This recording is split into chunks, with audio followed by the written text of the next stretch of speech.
Саламатсыздарбы, урматтуу окумуштуулар, урматтуу илим чөйрөсүндө эмгектенген кызматкерлер. Бүгүн илим дүйнөсүнүн адамдары үчүн жакшы күн. Ошондуктан сөзүмдүн алдында сиздерди илим күнү менен куттуктап кетем.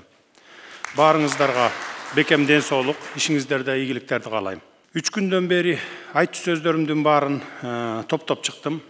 Анткени илим, билимдин адамдардын алдына келип сүйлөөдө ар дайым аргументтүү жана концептуалдуу сөздөр керек да. Ошон үчүн ойлорумду топтоп алдым да. Окумуштуулар дүйнөсү илгертен кыска аралыктын ичинде стратегияны иштеп чыгып, керектүү натыйжага легалдуу жетүүгө мүмкүнчүлүктөрдү түзүп келген.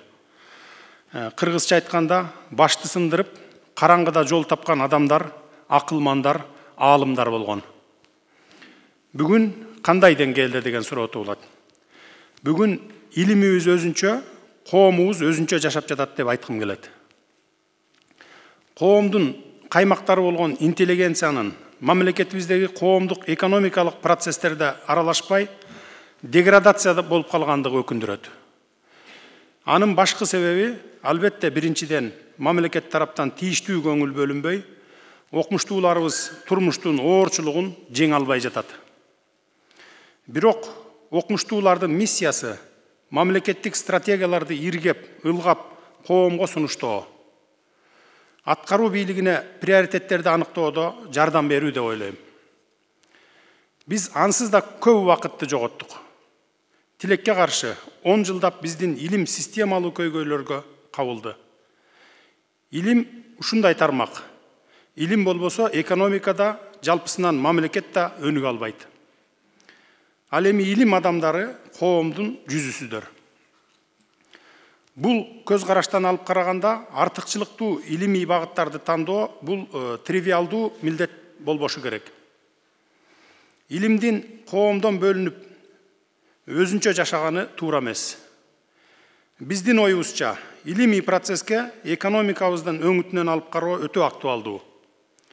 Биз өсүп өнүкпөгөн мамлекетте бактылуу болуп жашап жатабыз дегенибиз туура эмес. Бүгүн биз экономиканын негизги кыймылдаткыч күчү катары Улуттук Илимдер Академиясынын жаратмандык ишмердигине муктаж болуп турабыз. Өлкөдө экономикабызды калыптандыруу процесси кандай кыйынчылыктар менен жылып жаткандыгын сиздер сопсонун көрүп турасыздар. Эгерде биз реформалар туурасында сөз кыла турган болсок, анда ага биринчи кезекте илим кайрылышы керек. Кантип? Мисалы, өкмөт экономиканы турукташтыруу үчүн чоң милдеттерди коюп жатат. Аны ишке ашыруу үчүн жаңы технологияларды жана иштин жаңы методдорун колдонбосок мүмкүн эмес. Демек, учурда мамлекетибиз илимдин жардамына абдан муктаж болуп тургандыгын баса белгилеп айткым келет. Өлкөнүн өнүгүү жолуна, келечегине илим менен мамлекеттин биримдиги аркылуу гана жете алабыз деп ойлойбуз. Анткени илим экономикалык жана социалдык маселелерди чечүүдө, адам ресурстарын пайдаланууда бир катам алдыга жүрүшү керек.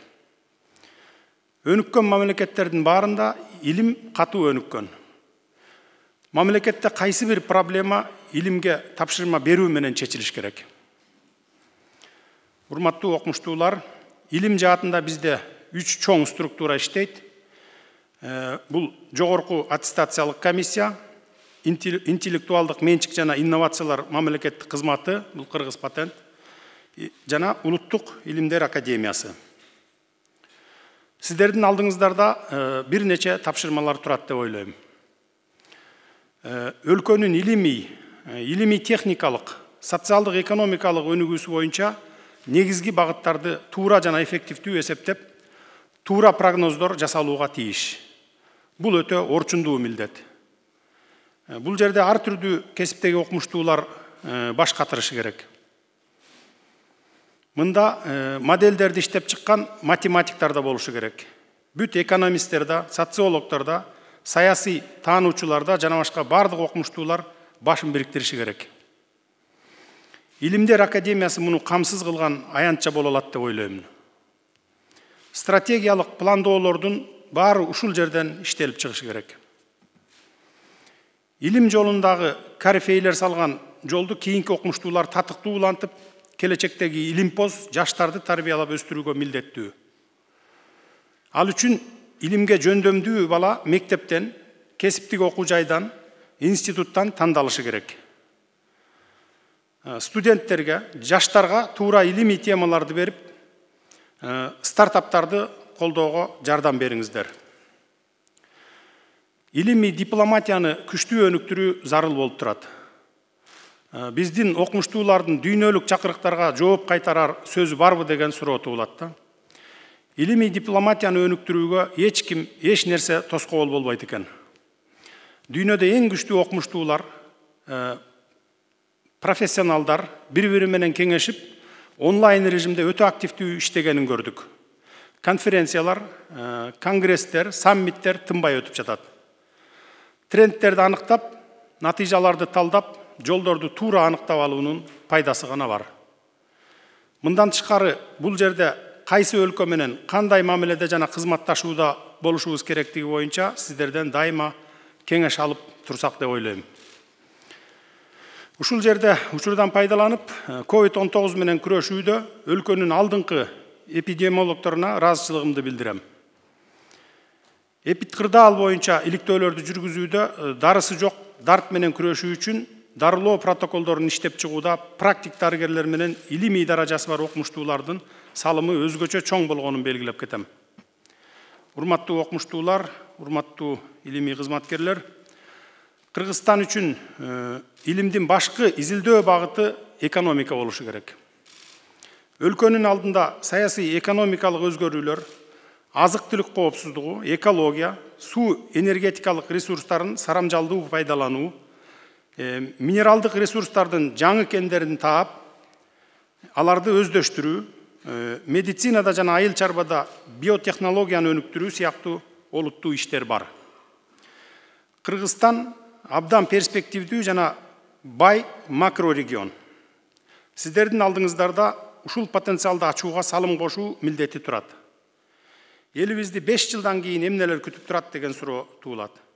Сиздер айтпасаңыздар, аны ким айтат бизде? Илим туура жолго багыт алса, мамлекеттик дагы, ишкердик дагы заказдар көбөйөт. Демек, эки тараптын талаптары аткарылат. Илимдер академиясы музейге эмес, иш кайнаган жерге айланат. Эгерде Илимдер академиясынын иши ырааттуу, пландуу, башкысы революциялык маанайда эмес, эволюциялык нукта кетиши керек. Ошондо сиздер интеллигенциянын атын кайтарып гана тим болбостон, коомубузда лидерлерге айланасыздар. Кантсе да карапайым эл, куру популисттерге эмес, илимдүү, билимдүү деп сиздерге көбүрөөк ишенип калмак. Илим бул улуттук ресурс катары өлкөнүн экономикалык өнүгүүсүнүн негизги башаты. Биздин илим бир жерде туруп калган жок. Мамлекеттик буйрутмалар аз да болсо аткарылууда.